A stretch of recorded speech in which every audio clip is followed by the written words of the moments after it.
After changing gaming in the early 1990s, the Super Famicom / Super Nintendo had a surprisingly stubborn streak in its twilight years. Long after everyone else moved on to shiny new 32-bit machines, they were still quietly cranking out games. And not just Pit Fighter 2, this time there's Deodorant either. These were polished, ambitious games pushing 16-bit to its limits. But by 1997 and onwards, not many people were paying attention. And how could you with wonder like this? Let's crack that today with a look at some super late but still super cool Super Nintendo wonders.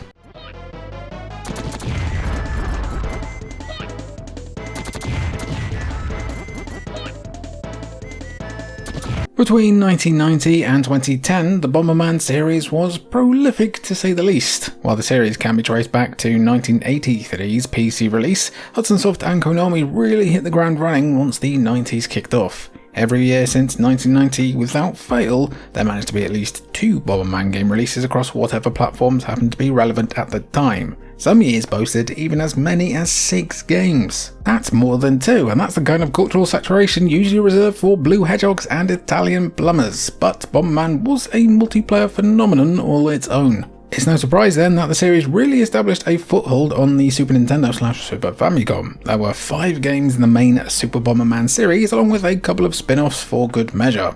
The first 3 games in the Super Bomberman series would receive an international launch, but when it came to Super Bomberman 4 and 5, the decision was made for a Japan-only release. Quite why Hudson Soft decided to limit the release of these final versions of Super Bomberman is unknown. Especially since Super Bomberman 5 in particular, which launched on February 28, 1997, felt like a culmination of all the series had to offer. Right guys, I've said it so much in such little time that Bomberman no longer sounds like a real word to me, so is it okay if I say Super Bob instead? Thanks guys. Along with a story mode and the ever-popular multiplayer, Super Bob 5 introduced new features to the series like the Create a Character mode, giving players that extra bit of personalisation to their multiplayer matches. Going back to the story mode, the first 4 zones in Super Bob 5 reference the previous 4 games of the series, using remixed versions of levels, music and enemies to cobble together something new, but the game's 5th and final stage is completely new. Again, it is a culmination and one that came sort of late in the Super Nintendo / Super Famicom's life cycle. Sure, February 1997 isn't that far after the release of the N64 in Japan, but we're going chronologically from here, so strap in.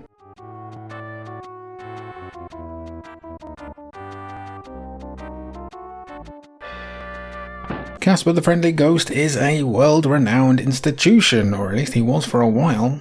Somehow we doubt the Fortnite, TikTok and skibbity toilet-addicted youth of today would even recognise the translucent wonder if they saw him. Is skibbity toilet still relevant, by the way? Oh god, it comes for us all. Anyway, Casper might not be as big now as he was going from the 60s to the 2000s, though arguably that popularity peaked with the 1995 movie Casper. What a banger of a movie, kinda messed up as well. Naturally, because it was a kids movie and the industry was in love with making them for about 25 years, Casper got its own tie-in video game. More than one, in fact, as there ended up being 7 different versions of a Casper tie-in? Casper tie-in across multiple platforms.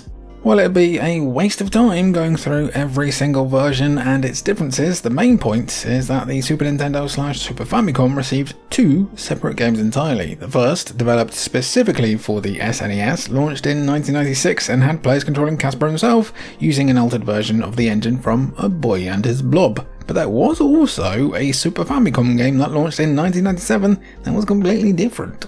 Instead of playing as Casper trying to protect Cat Harvey, the Super Famicom game has players mostly controlling Cat Harvey as she tries to protect Casper from Garrigan Crittenden and her associate Dibs, the human antagonist from the movie.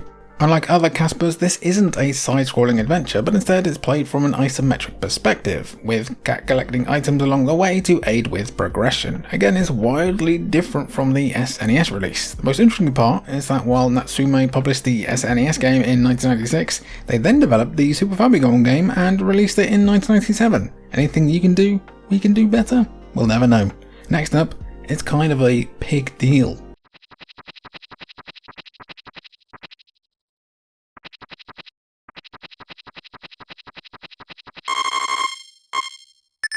Trying to untangle the Gordian knot that is the Harvest Moon / Story of Seasons naming issues would take us all day, but thankfully we don't need to get into that when talking about the original Harvest Moon game for the Super Nintendo / Super Famicom. Known as Farm Story in Japan, Harvest Moon launched on the Super Famicom on August 9th, 1996, which admittedly isn't that late in the console's life cycle. It's only a couple of months after the launch of the N64 in the region, after all. However, it's how long Amicus, Natsume, and eventually Nintendo themselves would take to bring Harvest Moon to the rest of the world, as the Americas would have to wait until June 17th, 1997 to get their hands on Harvest Moon. That's about 9 months after the launch of the N64 in America, meaning most households across the US of A would have been enjoying chucking a baby penguin off a ledge in Super Mario 64. We here in the EU region, with our unsoiled, uncalloused hands, were most affected though, having to wait an additional 7 months for Harvest Moon to launch on January 29th, 1998. That is a full 10 months after the launch of the N64 in Europe too, so surprising that Harvest Moon did well enough to warrant a sequel.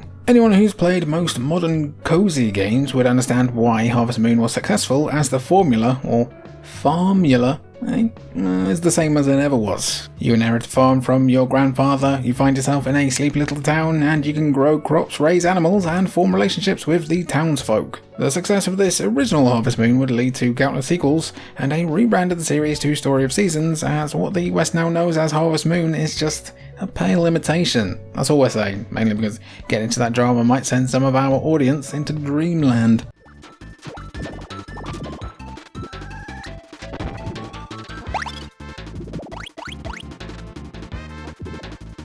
For whatever reason, probably to make room in the bank for all that wave race money, hell yeah, wave race, Nintendo didn't much support publishing games on the Super Nintendo in the West for too long after the release of the Nintendo 64. The last game they did publish in North America was Kirby's Dream Land 3, which launched in Japan on November 27th, 1997, before coming to America on March 27th, 1998.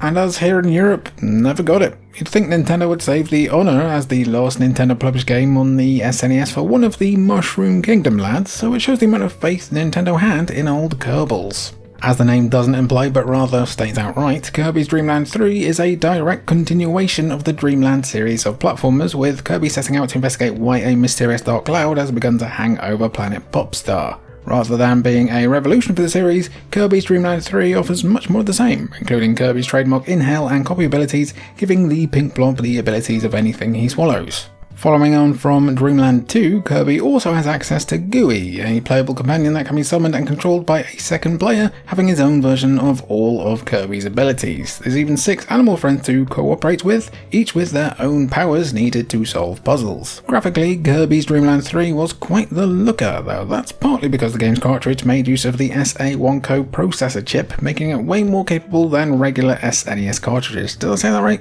Coprocessor?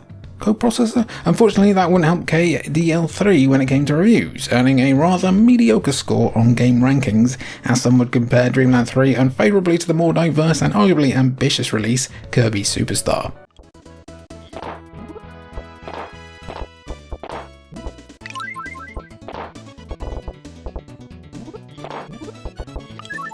It's well documented, right, that both Mario and Luigi are plumbers. Spoilers, sorry if you weren't aware, but we've never actually seen them use plumbing to save the day. They just happen to travel by big green pipes. That's not plumbing, that's just the transport tubes from Futurama. Meanwhile, the video game Wrecking Crew, originally released in arcades in 1985 as Versus Wrecking Crew before being ported to the Nintendo Entertainment System a year later, actually depicts both Mario and Luigi as workers on a demolition site. Helmets, hammers, and one harassful foreman are all part and parcel of the Wrecking Crew experience. As Mario or Luigi, if you're playing co-op, you wield a large hammer as you try and destroy objects within a level while dodging enemies. There are 100 levels to complete, along with a level creator allowing for near infinite replayability, but after the 1985 NES release, it'd take 13 years for the series to get a sequel.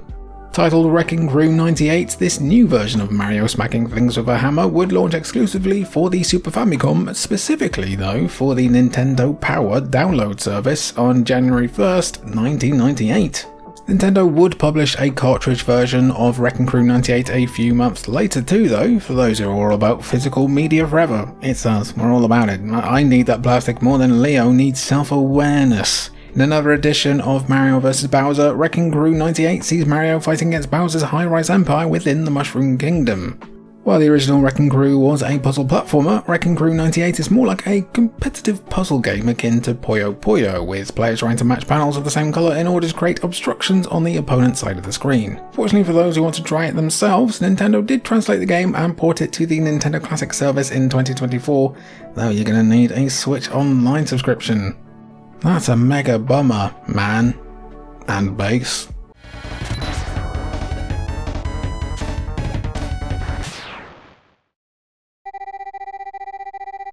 The Mega Man series has been around since time immemorial.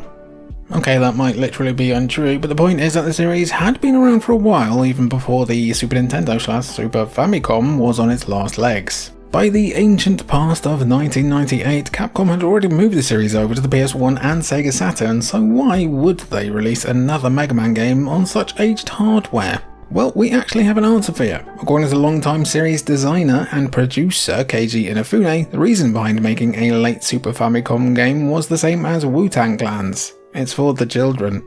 The end result was Mega Man and Bass, which launched on the Super Famicom on April 28, 1998. Mega Man and his rival Bass are both investigating the appearance of a new robotic villain in the form of King. This new villain also definitely has nothing to do with Dr. Wily. Honest. The gameplay is similar to other games in the series, with the key differences being both Mega Man and Bass having their own unique weapons and abilities. It launched late for the Super Famicom, meaning it didn't get ported to other regions. Still, Capcom managed to get their money's worth out of Mega Man and Bass, as they did translate it and port it to the Game Boy Advance, launching across the world in the ancient past of 2002 in Japan and 2003 in the West. Speaking of the GBA, let's advance to the next entry.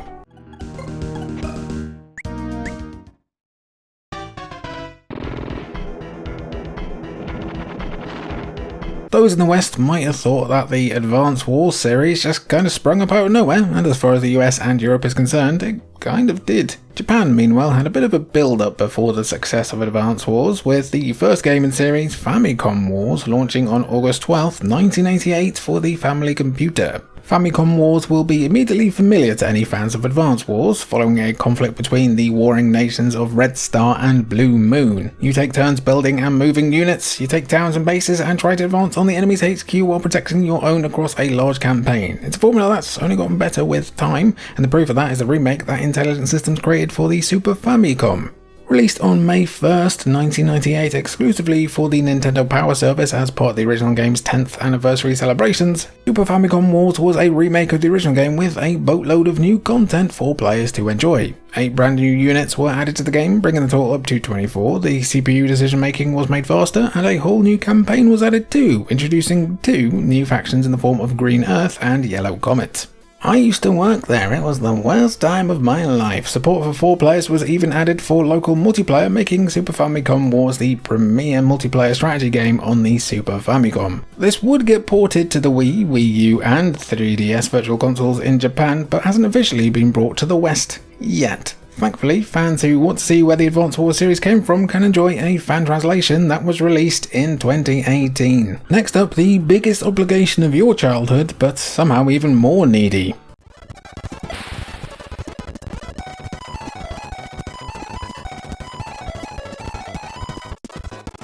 You know how they say that more people than you'd think are gamers because of mobile games like Candy Crush and the like? Well, the same should be true of things like Tamagotchi. Pretty much every kid at one point has either owned or at least played with some kind of Tamagotchi-like product, but the problem with them is that you can only really look after one at a time. Clearly, Marigold Management and Bandai decided to be ambitious by creating a game that allows you to help out more than one at a time. The end result was Tamagotchi Town, another game released for the Nintendo Power Online service on May 1st, 1999. Instead of looking after just one singular Tamagotchi, the point of Tamagotchi Town was to adopt and oversee several Tamagotchis across a 3x3 grid of different biomes you could select at the start of the game. You look after them the same way you would look after those pocket versions, which is by making sure they're fed, played with, and cleaned. If you don't perform those tasks properly, the Tamagotchi will get stressed and run away, which you don't want. Nintendo will report you to the Tamagotchi Protective Services and everything. It'll be a whole thing, you know.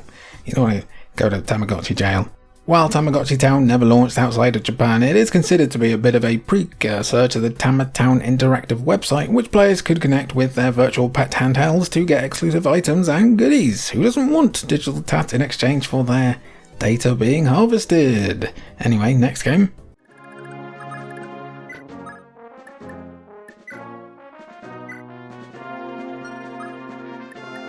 Even though Nintendo had long since stopped publishing games for the Super Nintendo in the West by the time 1999 rolled around, they were still publishing exclusives for the Super Famicom just before everyone was afraid that the machines would rise up and kill us all, or we'd lose all our EverQuest progress. Nintendo clearly did not care about the impending breaking down of the walls though, as they teamed with Intelligent Systems to release Fire Emblem Thracia 776 late into 1999, launching for the Nintendo Power Service on September 1st, 1999, before getting a proper cartridge release on January 21st, 2000, after the Y2K panic had died down. Fire Emblem Thracia 776 was the third and final Fire Emblem game for the Super Famicom. Aside from having a subtitle that sounds like a flight that's gone missing, Thracia 776 is actually heavily tied into the previous Super Famicom release, Genealogy of the Holy War, with the events of Thracia 776 running parallel to the second half of Holy War. While Genealogy focused on Sigurd's efforts to thwart a demonic cult, Thracia 776 tells a tale about a deposed heir to the Republic of Munster who wages his own revolution. As a game, Fire Emblem Thracia 776 isn't breaking the turn-based strategy mold. You're still taking turns battling units, all governed by Fire Emblem's tried and true weapon triangle. Each unit has their own character class, and some of the main plot characters like Leaf have their own unique characters to boot. These can even evolve over the course of the story, making your army more powerful as the game progresses. Considering both Genealogy of the Holy War and Thracia 776 are two Fire Emblem games that have never been brought to the West, and both are heavily linked to each other, it'd be cool to see both get an official translation and port one of these days. It'd be pretty metal.